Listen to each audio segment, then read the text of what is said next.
கர்த்தர் நல்லவர். இந்த நாளிலே கர்த்தருடைய பேசுகிற வார்த்தை உங்களை நோக்கி வருகிறது. கர்த்தர் எல்லா நன்மைகளையும் ஆசீர்வாதத்தையும் உங்களுக்கு கொடுப்பாராக.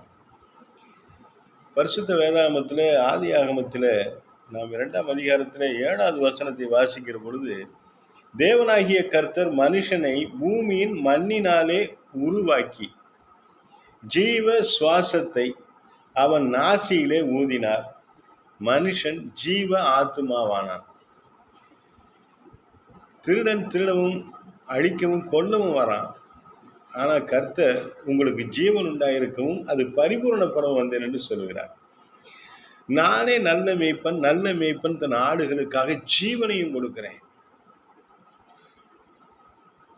ஆட்டு மந்தைக்கு ஒரு ஆபத்து வரும் பொழுது, ஓனாய் வந்து பிடிக்கும் பொழுது, அல்லது வேற திருடர்கள் வரும் பொழுது கூலியால் ஓடி போயிடுவான். ஆனால் அதுக்கு உரிமையால அதை பாதுகாக்க முடியாது, தன் ஜீவனையே கொடுத்து காப்பாற்றுவான். இன்னைக்கு கர்த்தர் தான் தெய்வம், சிருஷ்டி கர்த்தர் தான் தெய்வம். ஒரு ஆபத்தில் சாதாரண ஒரு விஷயத்தில் கூட இன்னைக்கு தெய்வங்கள் நம்பி இருக்கக்கூடிய சில காரியங்கள் நம்மளை வந்து காப்பாற்ற முடியல.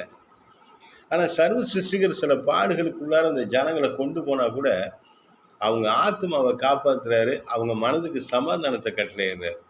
விசேஷமாக இந்த வசனத்தில் பார்த்தீங்கன்னா, பூமியில தான் அவனுக்கு இருக்கணும்னு ஒரு இடத்த ஏற்பாடு பண்ணிடுறாரு ஆண்டவர். இந்த பூமியில இருக்கிறதுனால இந்த பூமியின் மண் எடுத்து அவனை அதில் உருவாக்குறாரு. ஆனால் தான் ஜீவ சுவாசத்தை அவன் ஆட்சியில் ஊதி அவனை ஜீவ ஆத்மாவாக்குறாரு. இப்போ இவனுடைய ஆத்மாவுக்கு, இவனுடைய ஜீவனுக்கு அவர் பொறுப்பு, அவர் தான் உரிமையாளர். அவர்கிட்ட தான் நீங்கள் வரணும். அந்த ஜீவ ஆத்மாவா நீங்கள் இருக்கிறது யாருடைய சுவாசம்னா ஜீவ சுவாசம். அந்த ஜீவ சுவாசம் கர்த்தருடையது. அந்த கர்த்தருடைய ஜீவ சுவாசம் தான் நீங்கள் ஜீவ ஆத்மா. இந்த ஆத்மா அழிவு போயிடக்கூடாது, பாவத்தில் சிக்கிடக்கூடாது. இதுக்கு தான் ஆண்டவர் என்ன செய்கிறாரு? உங்களுக்காக நன்மைகளை தருகிறார், சத்தியத்தை கற்றுக் கொடுக்கிறார். நானே வழியும் சத்தியம் ஜீவன் சொல்லி அவருடைய வார்த்தையாகி இயேசு கிறிஸ்துவ மாம்சமாக அவங்க மத்தியில் அனுப்புகிறார். மனுஷன் பாவம் செய்து விடக்கூடாதுன்னு அவர் எச்சரிக்கையாக வசனங்களை உங்களுக்கு கொடுத்துருக்கிறார். உங்கள் ஆத்மா அவருக்கு சொந்தம். அதனால தான் உங்களை தேடி வர்றார் ஆண்டவர். அந்த ஆத்மா அவரோடு இணைந்து பேசணும், அவரை ஆராதிக்கணும், அவரை துதிக்கணுங்கிறது தான் அவருடைய சித்தம்.